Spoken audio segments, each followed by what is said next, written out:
Assalamualaikum warahmatullahi wabarakatuh. Apa kabar teman-teman? Semoga selalu diberikan kesehatan. Jumpa lagi dengan saya Nurinda di channel YouTube ini. Pertanyaan tersebut adalah, berfilsafat itu adalah berpikir.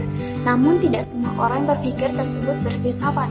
Karena orang yang hanya berpikir itu tidak selalunya mengerti, memahami, menganalisis, menilai, dan menyimpulkan persoalan-persoalan yang ada secara kritis dan mendalam.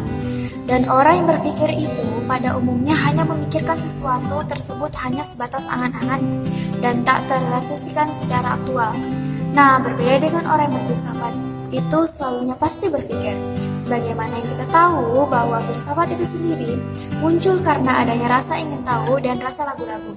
Sehingga orang yang berfilsafat itu akan selalu berpikir terhadap apa yang dia ingin ketahui. Dalam hal ini, orang yang berfilsafat akan berpikir secara kritis untuk menjawab keinginan tahuannya dengan menggunakan kemampuan berpikirnya. Filsafat mencoba menganalisis, menilai, dan menyimpulkan semua persoalan-persoalan secara kritis, rasional, dan mendalam. Filsafat ada beberapa tokoh yang dikenal sebagai pemikir di zamannya. Beberapa tokoh yang terkenal adalah 3 tokoh yang dikenal dengan sebutan The Gang of the Three, yaitu Socrates, Plato, dan Aristoteles. Ketiga orang inilah yang dianggap berperan besar dalam membentuk pola pikir barat atau filsafat. Socrates menekankan pentingnya argumentasi dan pemikiran kritis dalam berpikir. Plato menekankan perlunya untuk selalu mencari kebenaran dan mempertahankan pemikiran kritis. Sedangkan Aristoteles, murid dari Plato dan guru dari Alexander Agung, mengembangkan pemikiran kategoris, di mana segala sesuatu harus dapat didefinisikan dan dikategorikan. Yang pertama, Socrates. Socrates adalah seorang filosof dengan corak sendiri. Ajarannya filosofnya tak pernah dituliskannya, melainkannya dilakukan dengan perbuatan, dengan cara hidup. Tujuan filosofi Socrates ialah mencari kebenaran yang berlaku untuk selama-lamanya. Di sini berlainan pendapatnya dengan guru-guru sofis yang mengajarkan bahwa semuanya relatif dan subjektif dan harus dihadapi dengan pendirian dan skeptis. Socrates berpendapat bahwa dalam mencari kebenaran itu ia tidak memikirkannya sendiri, melainkan setidaknya ada berdua dengan orang lain, dengan jalan tanya jawab. Orang yang kedua tidak dipandangnya sebagai lawannya, melainkan sebagai kawan yang diajak bersama-sama mencari kebenaran. Kebenaran harus lahir dari jiwa kawan bercakap itu sendiri. Ia tidak mengajarkan, melainkan menolong, mengeluarkan apa yang ada disimpan di dalam jiwa orang. Sebab itu metodenya disebut maieutik. Socrates mencari kebenaran yang tetap dengan tanya jawab sana-sini dan kemudian dibulatkan dengan pengertian bahwa jalan yang ditempuhnya ialah metode induksi dan definisi. Kedua-duanya itu bersangkut paut. Induksi yang menjadi metode Socrates ialah perbandingan secara kritis. Ia tidak berusaha mencapai dengan contoh dan persamaan, dan diuji pula dengan saksi dan lawan saksi. Kedua, Plato. Plato adalah seorang filsuf dan matematikawan Yunani dan pendiri dari Akademi Platoni di Athena, sekolah tingkat tinggi pertama di dunia. Ia adalah murid Socrates. Pemikiran Plato pun banyak dipengaruhi oleh Socrates. Plato adalah guru dari Aristoteles. Ajaran Plato tentang etika kurang lebih mengatakan bahwa manusia dalam hidupnya mempunyai tujuan yang baik, dan hidup yang baik ini dicapai dalam polis atau negara. Ia tetap memihak pada cita-cita Yunani kuno, yaitu hidup sebagai manusia serentak juga berarti hidup dalam polis. Ia menolak bahwa negara hanya berdasarkan namos atau adat kebiasaan saja, bukan fisis atau kodrat. Plato tidak pernah ragu dalam keyakinannya bahwa manusia menurut kodratnya merupakan makhluk sosial. Dengan demikian, manusia menurut kodrat hidup dalam polis atau bernegara. Menurut Plato, negara terbentuk atas dasar kepentingan yang bersifat ekonomis atau saling membutuhkan antar warganya. maka terjadilah suatu spesialisasi bidang pekerjaan. Sebab tidak semua orang bisa mengerjakan semua pekerjaan dalam satu waktu. Polis atau negara ini dimungkinkan adanya perkembangan wilayah karena adanya pertambahan penduduk dan kebutuhan bertambah sehingga memungkinkan adanya perang dalam perluasan ini. Dalam menghadapi hal ini, maka di setiap negara harus memiliki penjaga-penjaga yang harus dididik secara khusus. Ketiga, Aristoteles. Aristoteles adalah murid dari Plato. Filsafat Aristoteles berkembang pada waktu ia memimpin Laisem, yang mencakup 6 karya tulisannya yang membahas masalah logika, yang dianggap sebagai karya-karya yang paling penting, sehingga kontribusinya di bidang metafisika, fisika, etika, politik, kedokteran, dan ilmu alam. Di bidang ilmu alam, ia merupakan orang yang pertama kali mengumpulkan dan mengklasifikasikan spesies-spesies biologi secara sistematis. Karyanya ini menggambarkan kecenderungannya akan analisa kritis dan pencarian terhadap hukum alam dan keseimbangan pada alam.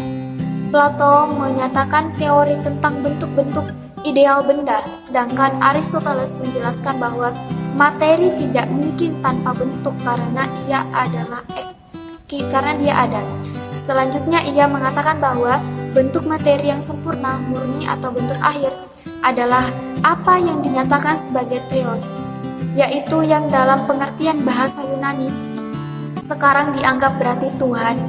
Logika Aristoteles adalah suatu sistem berpikir deduktif yang bahkan sampai saat ini masih dianggap sebagai dasar dari setiap pelajaran tentang logika formal. Meskipun demikian, dalam penelitian ilmiah, ia menyadari pula pentingnya observasi, eksperimen, dan berpikir induktif. Di bidang politik, Aristoteles percaya bahwa bentuk politik yang ideal adalah gabungan dari demokrasi dan monarki. Karena luasnya lingkup karya-karya dari Aristoteles, maka dapat ia dianggap sangat berkontribusi dengan skala ensiklopedis, di mana kontribusinya melingkup bidang-bidang yang sangat beragam sekali seperti fisika, astronomi, biologi, psikologi, metafisika, misalnya studi tentang prinsip-prinsip awal mula dan ide-ide dasar tentang alam, logika formal, etika, politik, dan bahkan teori retorika dan puisi. Meskipun sebagian besar ilmu pengetahuan yang dikembangkannya terasa lebih merupakan penjelasan dari hal-hal yang masuk akal, banyak teori-teori yang bertahan bahkan hampir selama 2000 tahun lamanya. Dapat dikatakan bahwa pemikiran Aristoteles sangat berpengaruh pada pemikiran Barat dan pemikiran keagamaan lain pada umumnya. Penyelarasan pemikiran Aristoteles dalam teologi Kristiani dilakukan oleh Santo Thomas Aquinas pada abad ke-13 dengan teologi Yahudi, yaitu Maimonides, dan dengan teologi Islam oleh Ibnu Rushdi. Bagi manusia abad pertengahan, Aristoteles tidak saja dianggap sebagai sumber yang otoritatif terhadap logika dan metafisika, melainkan juga dianggap sebagai sumber utama dari ilmu pengetahuan atau the master of to be know, sebagaimana yang kemudian dikatakan oleh Dante Alighieri. Filsafat. Definisi filsafat merupakan pengetahuan dan penyelidikan tentang akal budi dan pikiran mengenai sebab-sebab, asas-asas hukum dan sebagainya dalam segala sesuatu yang ada dalam alam semesta, ataupun mengetahui kebenaran dan arti adanya sesuatu. Nah teman-teman, filsafat terbagi menjadi dua, yaitu filsafat umum dan filsafat khusus. Filsafat umum terbagi menjadi 4. Yang pertama, metafisika adalah kajian filsafat yang mendasar dan komprehensif mengenai seluruh realita atau tentang keberadaan. Dengan demikian, metafisika adalah bagian kajian filsafat tentang sifat dan fungsi teori tentang realita atau kenyataan. Metafisika terbagi menjadi 4, yaitu ontologi. Adalah filsafat yang membicarakan hakikat segala sesuatu berupa pengetahuan tentang hakikat segala sesuatu dan ilmu yang mempelajari prinsip yang paling mendalam secara keseluruhan. Kosmologi adalah ilmu yang mempelajari tentang struktur sejarah asal-usul dan susunan, serta evaluasi yang berkaitan dengan alam semesta. Humanologi adalah ilmu yang mempelajari tentang manusia dan segala aspeknya secara umum dan serta hakikat sebagai manusia. Teologi merupakan ilmu filsafat yang mempelajari segala sesuatu yang berkaitan dengan keyakinan beragama dan meliputi segala sesuatu yang berhubungan dengan Tuhan. Yang kedua, epistemologi adalah suatu disiplin ilmu yang mempelajari atau membicarakan dan menyelidiki sumber, kaedah, proses, dan batasan-batasan suatu ilmu ataupun pengetahuan sehingga membawa kepada pemahaman terhadap kebenaran yang hakiki. Yang ketiga, logika. Logika adalah suatu cara yang diciptakan untuk meneliti ketetapan, penalaran, dan mencegah kesesatan berpikir.